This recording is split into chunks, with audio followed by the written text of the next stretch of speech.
It is Mbeumo week. This is the week Mbeumo is set to be done and then fly on the pre-season tour with Manchester United. And we've got some interesting updates ahead of the pre-season tour. Vitek potentially coming and playing a goal with Onana's injury. Garnacho not welcome, but is Rashford welcome on pre-season tour? Kovac was a good goalkeeper Manchester United had that did well on tour a couple of years ago. He's set to move to PSV, but United have to approve that, and we haven't done that yet. Could we be bringing Kovac back?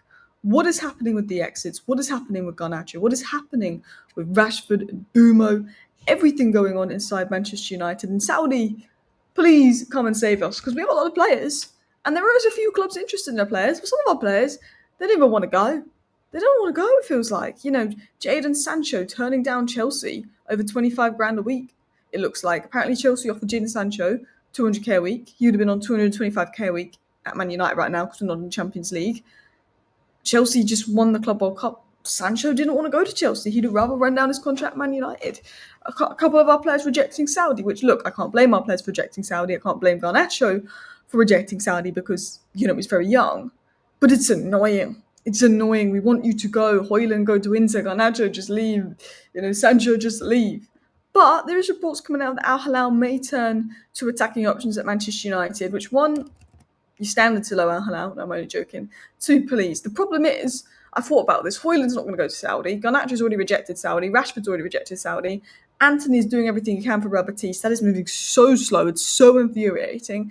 And Sancho, despite being really greedy, he doesn't want to go to Saudi. I mean, Sancho, Sancho can't have it both ways. He wants the money of Saudi Arabia, but he wants to play in Europe. And unless you've been playing like Lamine Yamal or Salah last season, you're not going to have that, Sancho.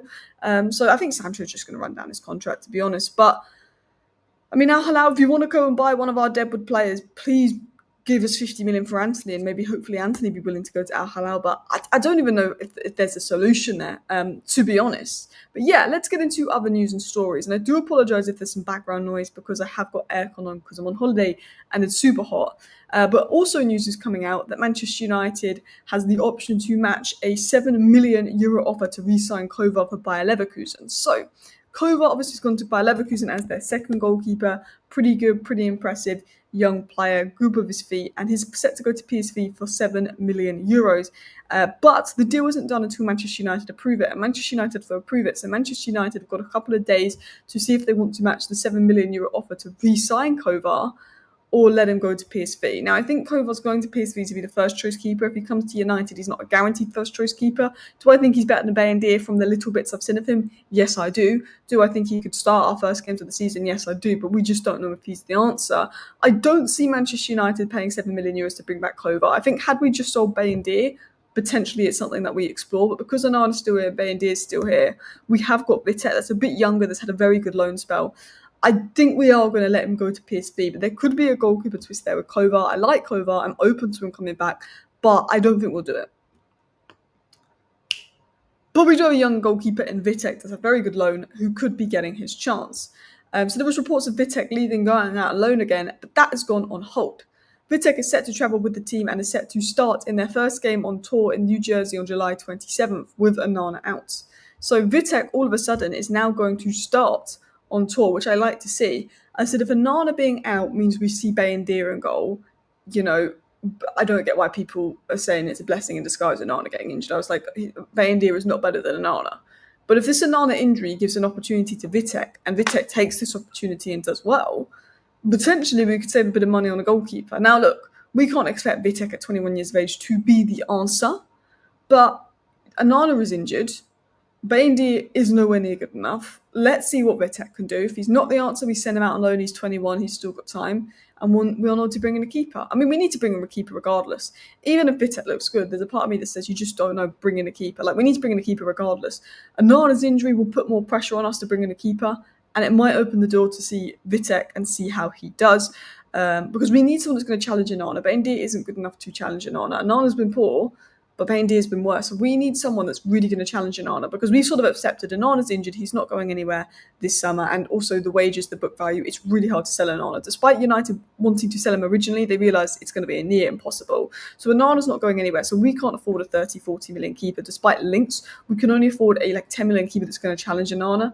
And that's what we need to find. Someone that's going to challenge Onana, someone that can put Onana on the bench. Which I think if we do our scouting right, look at Jan Sommer, who Inter replaced Onana with a 6 million, we could maybe find someone.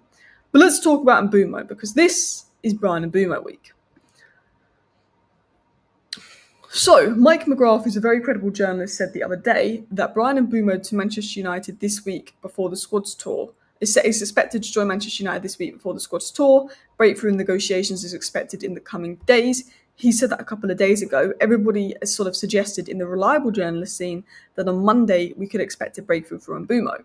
Now, pretty credible journalists said to us 3 weeks ago the Mbeumo deal was closed and the agreement is closed, and some journalists even said a medical was booked in for next week.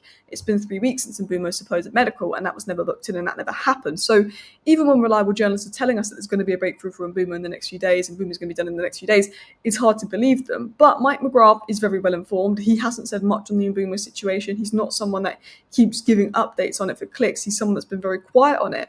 And now he's finally coming out and said, after being quiet for a long time, that there is actually expected to be a breakthrough in the coming days. And a lot of credible sources saying there's expected to be an Mbeumo breakthrough this week. Even Romano sort of got onto that.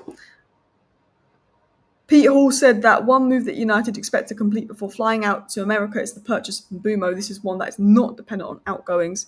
So we know that United plan to get Mbeumo done this week. Will we get it done this week? Who knows? Because we've been told in the past we plan to get it done that week and we haven't. But the last 2 weeks, there's been nothing really on Mbeumo from anyone credible. And all of a sudden, in the last few days, credible people are saying it's expected this week. So there seems to have been a twist and turn in Mbeumo. What we know is that United are expected to accelerate the move from Mbeumo this week. There's a growing belief a deal will be completed soon, with Mbeumo expected to travel with the squad to the US for their pre-season tour after the deal is completed, and final negotiations are set to take place to wrap up the agreement. But there's an expectation that Mbeumo is going to be done, and he will be set to join United on the US tour. There's a feeling that Mbeumo is set to join the US tour. It will be done and wrapped up by then. United wants it wrapped up this week. Please get the deal done. Continuing on, Marcus Rashford. We had a lot of good outlets coming from the Barcelona side of things, and even in the United space, like Sky, suggesting that Barcelona were going to be going in for Marcus Rashford and we could have some advancement there. And I started to say, it actually finally feels like something's going to happen with Rashford. Although Romano has given a little bit of a blow here. Romano said, I am still told Barcelona, as of Sunday, have still not decided what they want to do with a winger. Rashford is an option. He wants to go to Barca, but Man United have not received any bid or official contact from Barca. So Romano is suggesting that Barca haven't made a decision yet, while Barca sources are suggesting they want Rashford.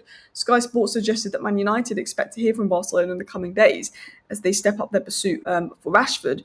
So this is one to watch because, again, it's another example of Richard Rios, Sancho, where all these journalists keep coming out saying United are doing this, United are doing that for Sancho, the Sancho exit's closed, blah, blah, blah.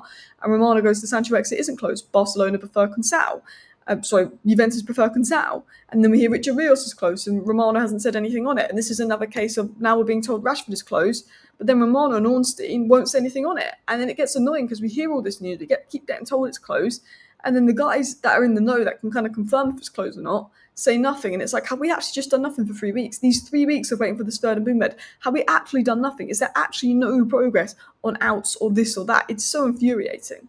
What we do know on Marcus Rashford, and this was said by Pete Hall again, is it's understood that there is no animosity towards United from Rashford, despite him being stripped of his number 10 shirt, and he would be willing to be integrated into the group for pre-season tour if Amorim selects it. So Rashford is more than willing and more than happy to potentially come back for pre-season tour. And if Amorim selects it, I'm not sure if he will, because obviously Samuel Luck has said that Garnacho almost certainly will not be included in Manchester United's pre-season tour that departs for the US next Tuesday. We also know that Garnacho did reject a move to Al Nassr. He wants to stay in Europe. Romano has come out 100 times and pretty much confirmed that Garnacho wants to stay in the Premier League. We know that.